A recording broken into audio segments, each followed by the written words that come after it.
Bonjour tout le monde, aujourd'hui nous allons voir comment utiliser l'outil ellipse et rectangle de sélection avec Photoshop. Bon, moi je serai sur CS6, hein, donc je pense que CS5, CS4, voire CS3 ce sera la même chose. Nous allons apprendre à utiliser rectangle et ellipse de sélection. Petite parenthèse, je m'excuse pour ma voix de canard. Oui, je trouve que j'ai une vraie voix de canard, donc je m'excuse par avance. Donc ici sur Photoshop, nous allons aller chercher ceci, que nous allons mettre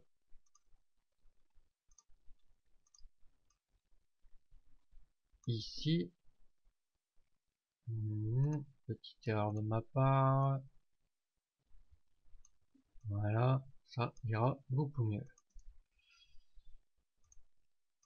Voilà. Donc, l'outil rectangle de sélection ou ellipse de sélection se trouve ici.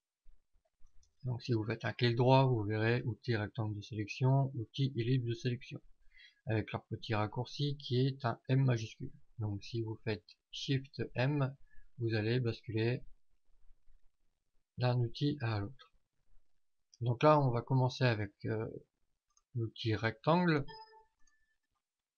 sur l'outil rectangle de sélection, qui va être identique à l'outil ellipse sur certains points, sauf que ici nous avons un rectangle qui est très difficile si par exemple je veux sélectionner entièrement mon enjoliveur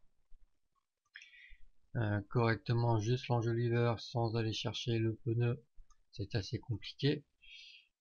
Donc je vais vous présenter simplement, c'est que ici vous avez votre rectangle de sélection que vous venez de faire. Si vous cliquez à côté, il disparaît. Donc je refais mon rectangle de sélection. Si vous voulez rajouter à ce rectangle de sélection, non, on va faire autrement. Si vous voulez soustraire une partie de cette sélection, vous faites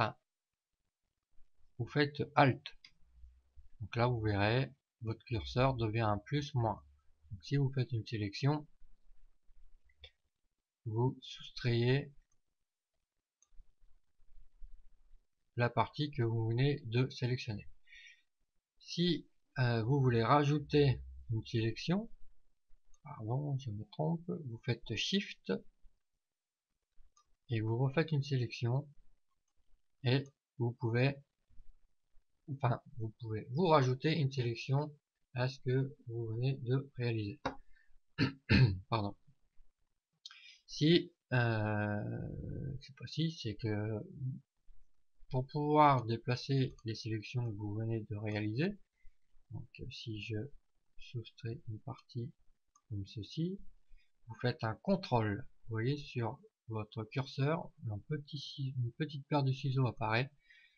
Cliquez et vous allez pouvoir vous déplacer et déplacer la sélection que vous venez de faire. Voilà.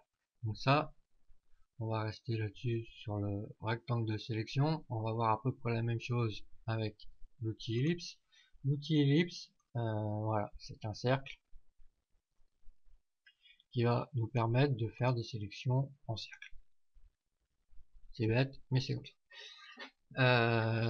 Donc ici, si je veux sélectionner mon enjoliveur, vous voyez, c'est assez compliqué de venir le chercher, sauf si je fais plusieurs manipulations. Et encore là, je suis pas bon. Là, je suis pas bon.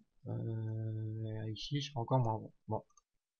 Alors, ce qu'il faut faire, c'est trouver le milieu de votre enjoliveur, faire un petit clic, vous appuyez sur Alt, et là, vous avez une contrainte qui vous permet de partir du milieu et venir chercher votre enjoliveur ou autre pièce ou autre chose que vous voulez sélectionner. Voilà, ça c'est la petite contrainte qui permet de pouvoir sélectionner correctement quelque chose qui fonctionne tout aussi bien avec le rectangle de sélection.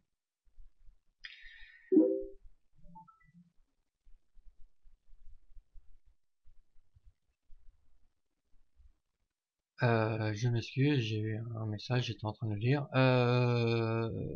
Oui, donc j'en étais là. Donc la même chose, si vous voulez soustraire une sélection, vous faites Alt. D'abord en premier, hein, vous faites un Alt, le petit moins apparaît, vous faites votre sélection, voilà, un petit contrôle et vous pouvez déplacer votre sélection. Et si vous voulez rajouter la même chose, si vous voulez rajouter une sélection, vous faites Shift, une sélection, un petit contrôle dans la sélection pour vous déplacer et voilà, vous avez votre sélection. Si vous voulez faire une copie de cette sélection, vous pouvez faire un clic, un Alt, faire la sélection de votre enjoliveur et vous faites un Alt GR. Alt GR, vous voyez mon curseur se dédouble et vous pouvez déplacer, sélectionner, Alt GR, sélectionner, déplacer, relâcher, comme ça ainsi de suite, autant de copies que vous voulez réaliser. Pardon. Qu'est-ce que je pourrais vous dire de plus? Oui, il y a une chose que vous pouvez réaliser aussi, c'est que vous pouvez additionner l'outil ellipse et le rectangle. Si par exemple je fais mon cercle, que je viens chercher mon rectangle, je viens faire une petite bêtise. Donc j'ai mon rectangle, on va partir sur le rectangle, on va faire l'outil ellipse, on va faire plus,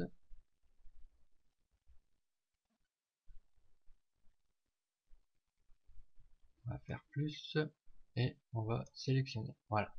Et là vous pouvez rajouter une sélection à ce que vous avez déjà sélectionné avec le rectangle, rajouter des ellipses comme ça. Vous pouvez faire beaucoup de choses. Voilà, donc je m'excuse, petit tuto, premier tuto, première explication sur l'outil rectangle de sélection et l'outil ellipse. Peut-être un peu trop simpliste, mais